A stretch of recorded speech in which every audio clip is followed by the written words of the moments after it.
All right, welcome back, everybody. So I got Bryan Barocio from Centurion Wood Coatings. Welcome back, man. So you were the first guy that we did one of these with, and you were in Italy last time. Yeah, exactly. So we're back around. Coming back around, back in America. Ran out of people, so you come back again. That's funny.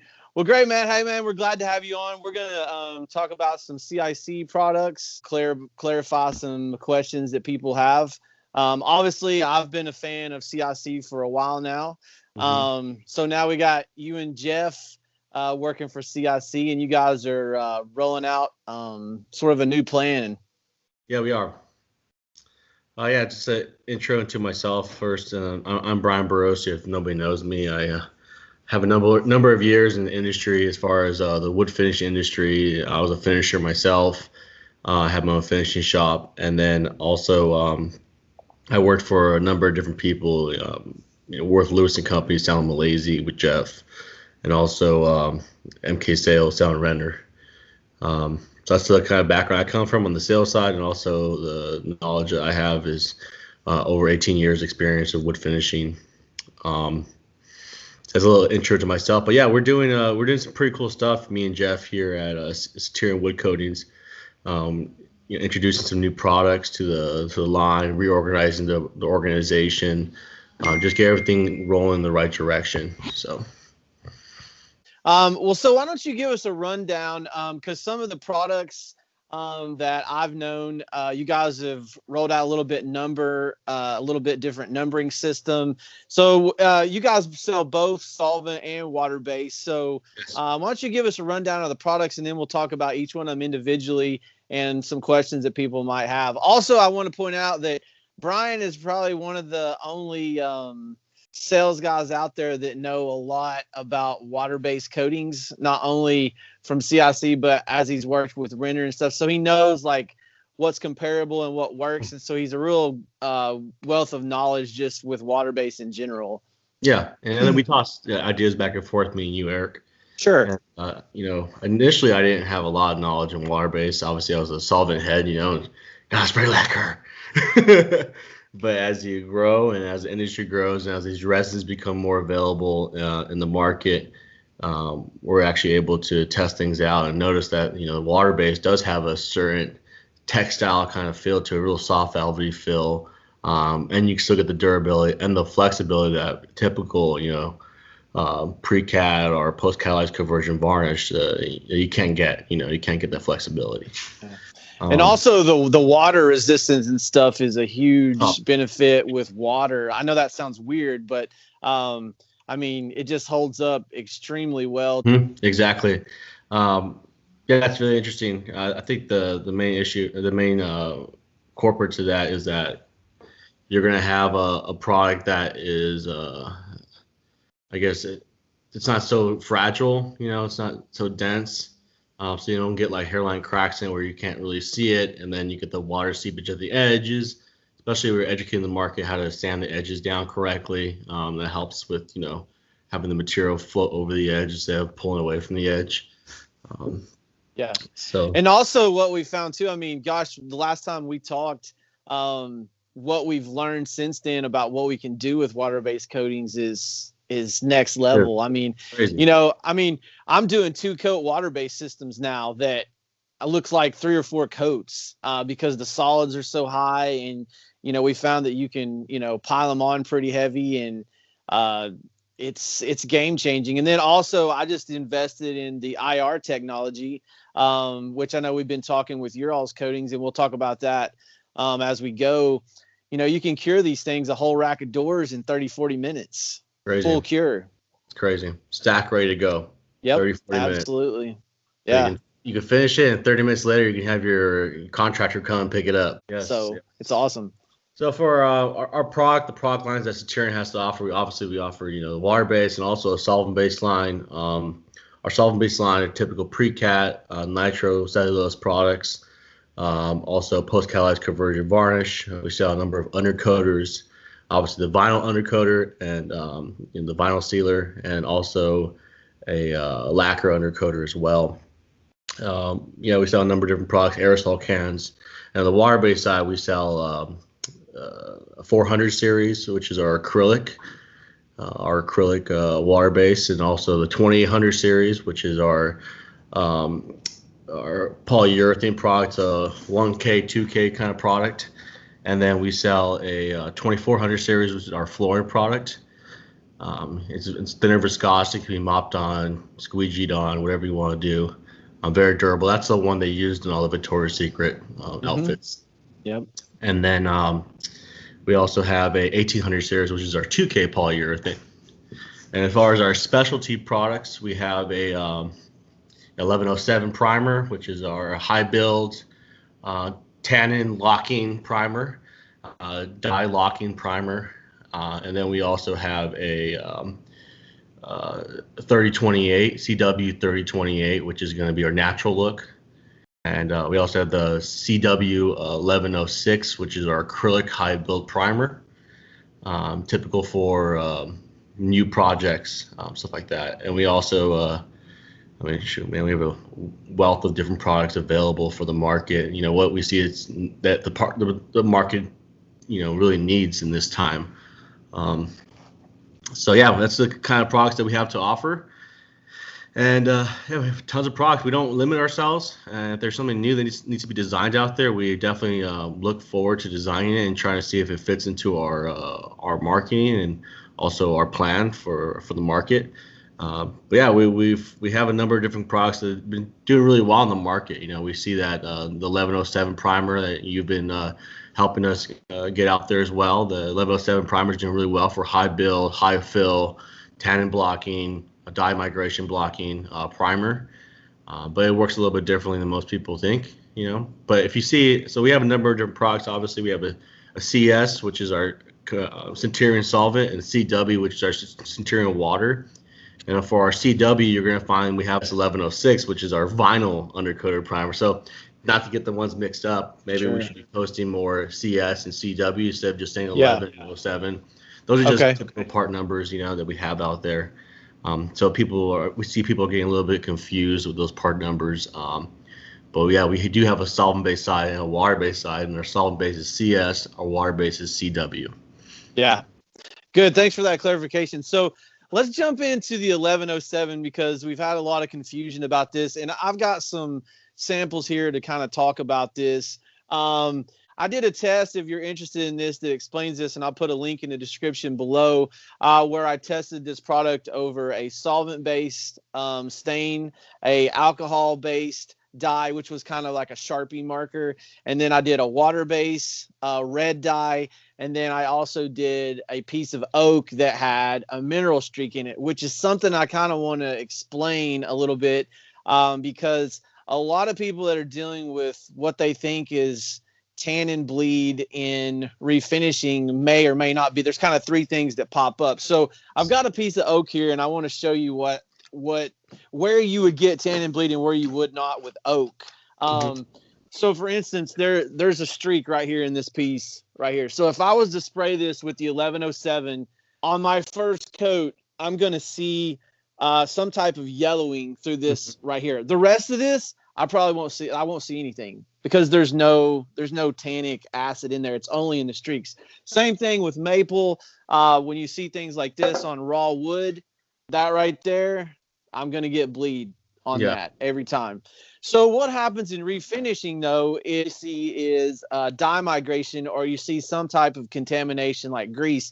And the little grease spots kind of come up. They're just real itty bitty. And a lot of times a water base won't cover those. I'm not sure 100% how the 1107 is going to work over greasy spots. I do know that when I worked on the project I recently did, I had 2 doors over the microwave. And when I sprayed one of them, evidently we didn't get it clean well enough. And the whole top surface of the door bubbled, which was actually kind of good because I was able to sand that out, re-clean it, shoot it again. And it's fine now. No problem. Yeah, exactly. This is newer technology out there, so water doesn't mix with oil very well. Altogether, it's just not going to happen. So we only could do so much for a water-based product to really block things. But a lot of times on refinish, you get the grease that gets stuck inside the grains. Yeah. And you don't want to have a little scrubber and scrubbing out every single grain. You know, I mean, it's not going to be efficient, especially because you're going to open up the grain as well. You know, you don't want to do that. So, yeah, you would have to, sand everything, shoot it, or clean it, sand it, shoot it with the 1107, catalyze at 25% catalyst, and then you have to wait, till the next day. We're saying minimum of 8 hours next day. And when you see it the next day, you might see little black spots come through, which would probably be some kind of oil, some kind of grease rising to the surface. In that instance, you want to get a 320 sanding, sand the spot, spot sand those areas, and then get our vinyl sealer can in white. And then you would, so we're coming out with new labels. We actually just posted a picture about those labels that we're coming out with. But you get those and you just spot prime where you need a spot prime. Very similar to, what people used to do for bin. They used to spot prime here and there wherever they needed to. Let it dry. It'll dry super fast, probably dry in about 5 minutes. And then you can just sand with a 320 again, get it all smooth, and then it should be locked in. Yeah, absolutely. Or you can do what I did, and you can try cleaning it, and I've found good luck with that. But your best bet is to do the vinyl. While we're talking about the 1107, I wanted to show this again. So this is what happens overnight with the 1107. All right, it basically turns into a hockey puck. Now, if you've not ever done this, it's kind of fun. But if you take other 2K products on the market, I always like to see how fast they cross. Notice with this one is overnight. I mean, basically this thing gets, hard as a rock. So that's what essentially is happening, is it's just encapsulating all that. Whereas some of the other primers on the market that claim to block, it actually takes them a little bit longer because it takes them longer to cross-link together, basically. Yeah, so when you shoot the 1107 over a refinish, and let's just say you're doing a clear, and you sand through the clear, the first layer of clear, maybe they did a shader underneath it, who knows? You might get some of that stuff that might incorporate within the 1107, but like you said, you really the main reason for this product, the main reason why it works so well is because it's cross-link capabilities, and it cross-links so hard that it actually traps inside of its own self. So yeah, it might incorporate some of that dye tannin. It might the dye migration. It might incorporate some of the tannin bleed. But the biggest benefit of this product is that it locks it into its own self. Yeah. So people, have been using this product for a little bit, a couple weeks, and they notice like, hey, it's not blocking the tannins. I can still see the tannins. Well, you gotta let it do its thing. You gotta let it dry. Right. Let it dry. Come back the next day. You can sand it. You can put one top coat over it, depending on how much coverage you get out of that top coat. You can spray one top coat over it, and it should be locked in. If not, and you see that little black spots coming through, then you probably want to, spot prime it, and you can still top coat that same day. Yeah. Obviously, if you do with the vinyl sealer. So yeah, those are the kind of things people should be aware of when using this product.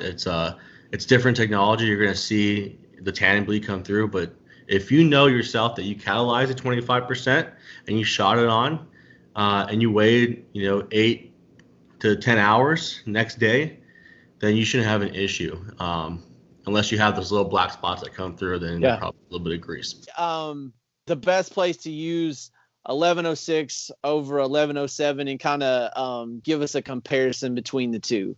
Okay, for 1106, typically we use it for new construction, new wood, or you can use it on a refinish, but it has to be completely clean. You can't have any kind of coating underneath it. So we say that because the 1106 gets so hard as an acrylic primer. It's a good acrylic primer, really good for MDF. But we don't like to use it on a refinish because of how hard it gets as far as an acrylic. It gets too hard, and if you have something soft underneath it, it can crack as far as an acrylic. So we say that product is going to be our new construction, new wood product. And the 1107 is going to be a little more flexible, the ability to be used as a refinishing product, and also new construction.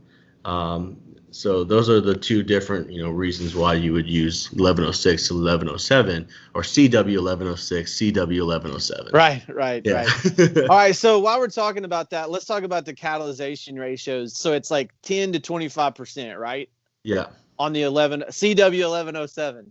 Yeah, CW1107. If you want to get all the benefits out of the product, catalyze at 25%, which will give you you'll lock in the tannins, lock in the dye migration, give you a 20% more solids to the product if you add 25% catalyst, and also give you a great adhesion, and all obviously the hardness is out of this world. Off the charts, yeah. Yeah, it's crazy. But if you just want a little bit of hardness, maybe if you're doing new construction, or if you have the tendency to sand your edges and you don't really want to block tannins or anything like that, you could add 10% into the product, but you do have to catalyze it. So either 10% or 25%, but the 10% will not give you the blocking that 25% does. Sure. Yeah, so all of our products can be catalyzed and cross-linked. So we have a catalyzer, which is our CW4002, which is our catalyst, and we also have a CW4001, which is our cross-linker. And the cross-linker will give you the chemical durability you need, a little bit of hardness, but the cross-linker will give the catalyst. Sorry, the cross-linker will give you the chemical durability, which is the CW4001. It'll give you the chemical durability and a little bit of hardness. And then the catalyst, the CW4002, will give you a hardness, adhesion, chemical durability. It'll be off the charts for sure. And you'll find that our catalyst is, if you put like a competitor's catalyst against ours and you actually smell them, ours smells like a true automotive catalyst. It doesn't smell like something that's been thinned out too much. It's very, very aggressive, very hard, and it really, people are thrown away by, man, this thing, it smells like a true automotive catalyst. I think we're putting more solids in our material, or there's a definitely, we don't take away from our catalyst. We throw it all in there. We don't try to thin it out or make it more viscous or anything like that. It's going to be a true catalyst. So for our 1800 series, it's going to work really well. For our 1107s, will work really well, and it can be used in our 400 series, 2800 series. I typically say just 10% will do fine. Sure, right on. Speaking of the 1800 series, I've got some of that right here, the clear, and then also in the pigmented. And you guys got a little video on Instagram. I'll leave a link in that to go check that out, where you did a comparison against one of Malaysi's 2K products. Yeah, we compared the HGA series, HGA 10 series, which is from Malaysia, compared against our 1800 series. Yeah, you gotta see the video for yourself. I mean, we did I think he did like a 50 pass rub acetone test. Yeah. And ours did substantially well. It did really well. Yeah. Well, he was telling me, I remember when he was formulating this, we were chatting back and forth, and I was like, well, so how is it? And he took like a knife and he's trying to like scrape it off the surface. I was like, okay, I'm sold, man. But he actually did kind of make the comparison. He's like, it's like almost as hard as a polyester. Yeah, it does. I mean, you could tell from that 1107, man, I think it gets super hard. And that, I think that's the main, for me, the main benefit that I love is that how hard it gets, man. It just gets super hard. You can do a 2-coat system to do a full fill. You don't have to use any kind of filler. You have to scrape across the grain and wait for it to dry, try to sand it. Obviously, those fillers aren't really good sanding. They don't sand very well. But if you can shoot on 8 to 10 wet mills on a horizontal, and even the same on a vertical, and get the same kind of fill, it's a game changer for sure. Yeah, absolutely. Yeah, I've got a couple of pictures where I've been this job's sort of like an experiment with the 1107. What can we do and what can't we do? We did find something. This kind of reminded me that probably discussed it, but if you're in a really hot climate, it can be a little bit sensitive to heat. And so if you're getting into temperatures above 85 to 90, you might want to put a little bit of reducer in it to slow it down.